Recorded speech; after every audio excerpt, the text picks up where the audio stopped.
popular interview kind of question, which is first missing positive, Leetcode 41. So here is the question. So you're given an unsorted array, which is nums, and you should return the smallest positive integer that is not present in this nums array, right? The interesting thing is that you must perform this in O(n) time, and you cannot use any additional space in the order of n, log n, or anything like that. It has to be constant space, additional space, right? So here is the core problem. So you should find the first positive integer that is not in this array. So if you look at this array, we have 6 elements, and if we look at it carefully, we notice that we have all the elements running from 1 to 6. We have 1, 2, 3, 4, 5, 6. So the first positive element that will be not in this array is going to be 7. So we return the answer 7. We can also realize that there might be some scenarios where the number in the array might be less than 0, or it could be any positive number. So going by 0 indexing, if you look at the first index in this array, the number is -5, so it's less than 0. And it could also be any large number, like I put 25 in the 5th index, right? But it could be, the 4th index, but it could be anything, right? The core difficulty comes in the time and space complexities, which needs to be as optimal as possible. So the time complexity suggests that you can't do nested for loops, and space complexity means that you can't store any large additional support structures, right?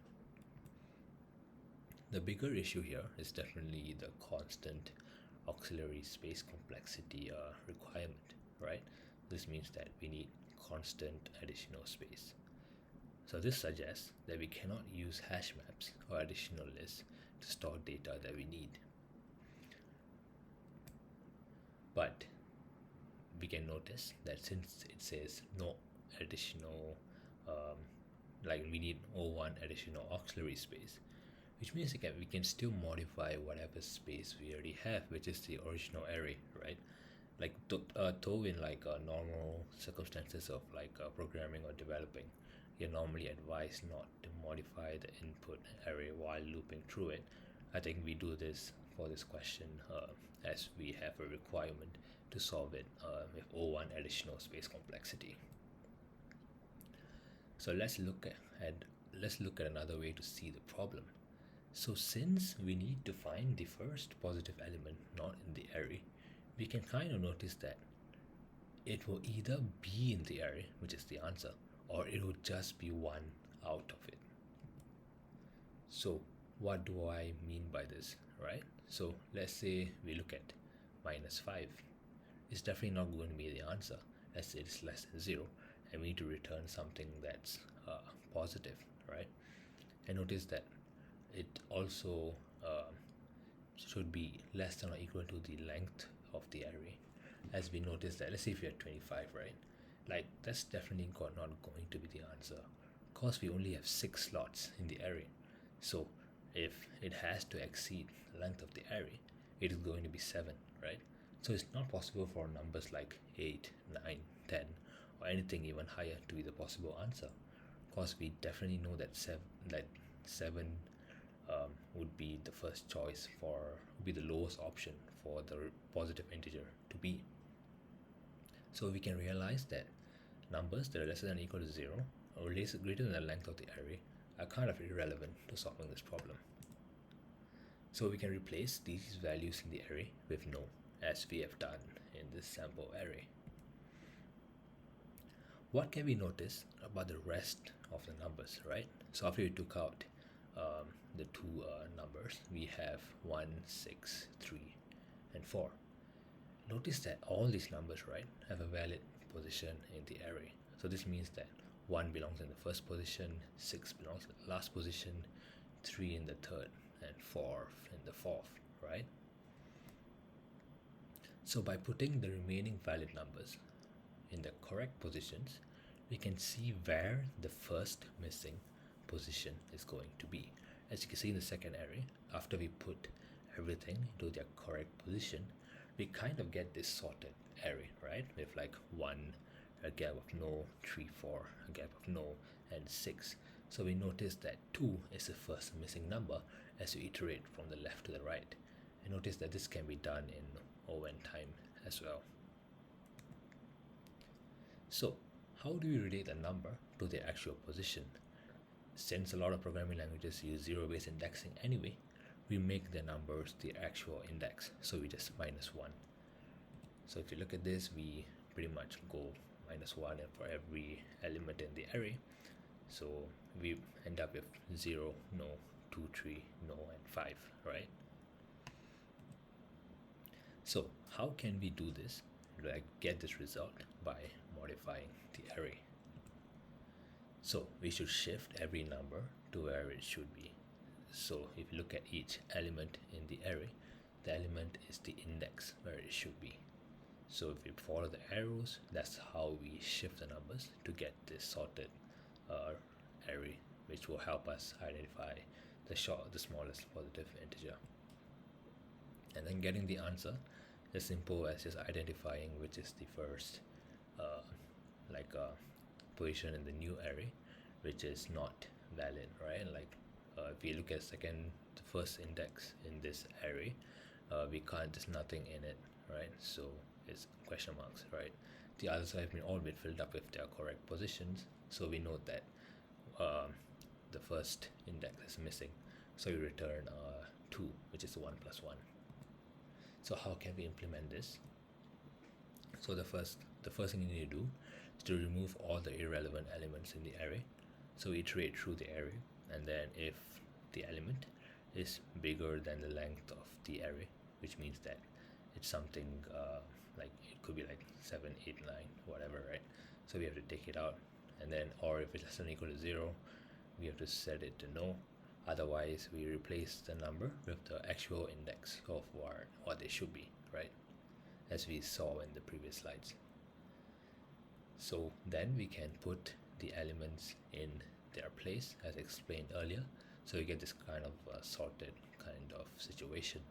Notice that if you look at the array on top, right, at index 4, we have a no, right? But if you look at the first array, we notice that the first index is 4, which means that the fourth index in the actual array should be is present, right?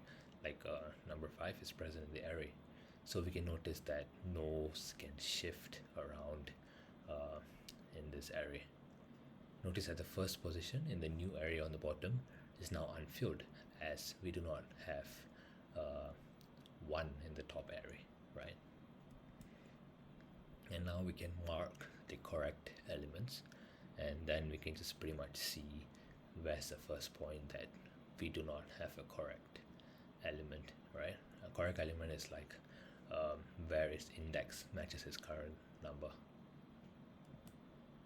So here is the algorithm. So before I go through this algorithm, I will explain to you why and how we can perform the update of the indices using a while loop. So if we look at this while loop, in the top we have our original array. So let's say if we are at index 2 right now, right? So what this will mean is that, so in index 2 suggests that there is a index 5 in the final array, because the value at index 2 is 5, right? So we ultimately need to mark the 5th element in this array to be 5, right? The last element in this array to be 5, to be yes. So if you look at the second array in this image, we do mark the last position to be yes, right? But we need to do this while also noticing that the last element could also have pointed to some other index in the array. Like if you look at the first array, the last element has a value of 3, which means that the third index needs to be yes. But if we overwrite the last element in the array too quickly to yes, you kind of lose this info that the third index needs to be marked as yes. So we need to create a while loop that ensures that we do not do that, right?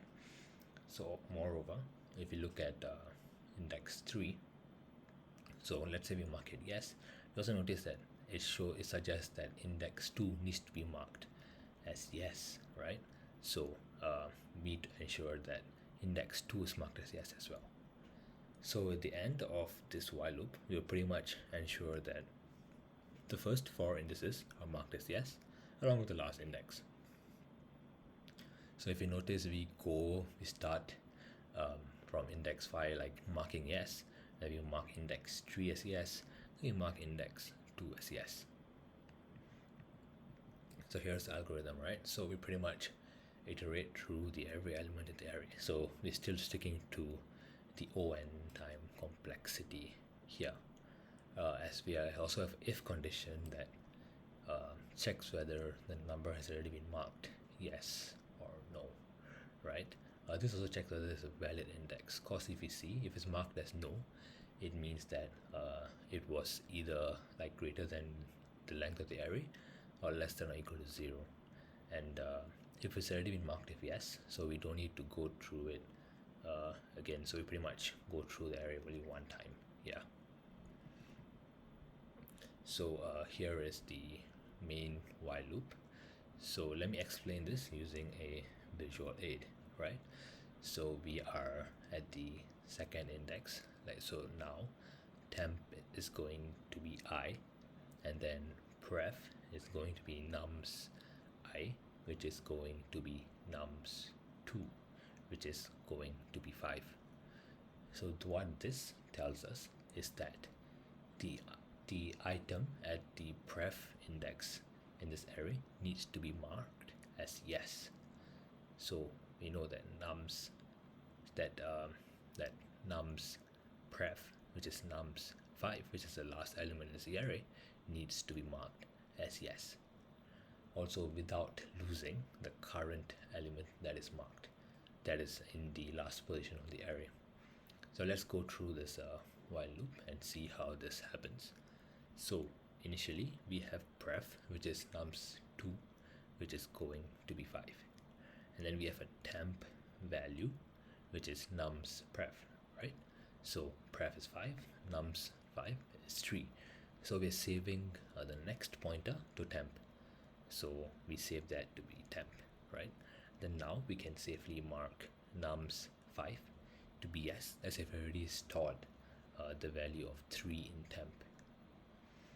And now after that is done, we can kind of shift to the next point.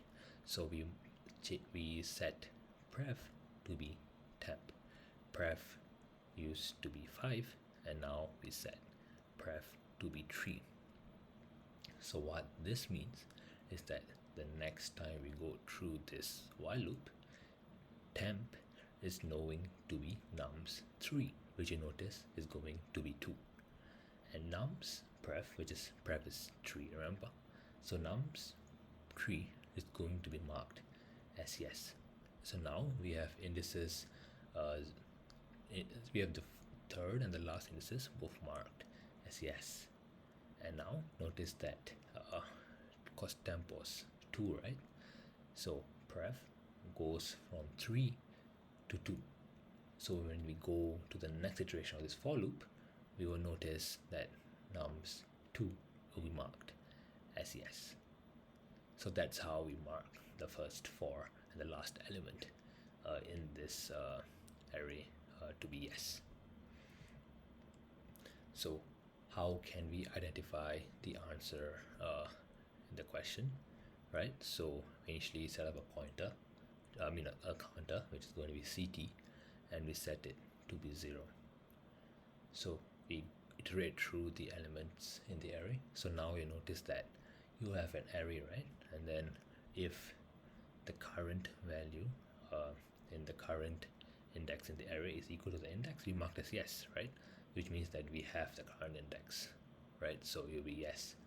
So we add 1 to the counter, right? And then we go on towards the right of the array. If it's not yes, which means it could be no or unfilled, right? Then we can return the updated ct plus equal to 1, and so we can return the answer. So if you look at the array on top here, right, notice the second element is missing, which means that number 2 is the answer that we need to return. So you go through this and CT will be 2 and return 2, right? Yeah. But let's say if you go through this for loop and every element is yes, as we can see in the last example, right? Like we have every element in the array, we pretty much just return CT plus 1, which is going to be 7. Of course, we have every number from 1 to 6, so the answer that we need to return is going to be 6 plus 1, 7. So the time complexity is going to be O of n as we solve it in linear time, and space-wise is going to be constant and thus O1 space.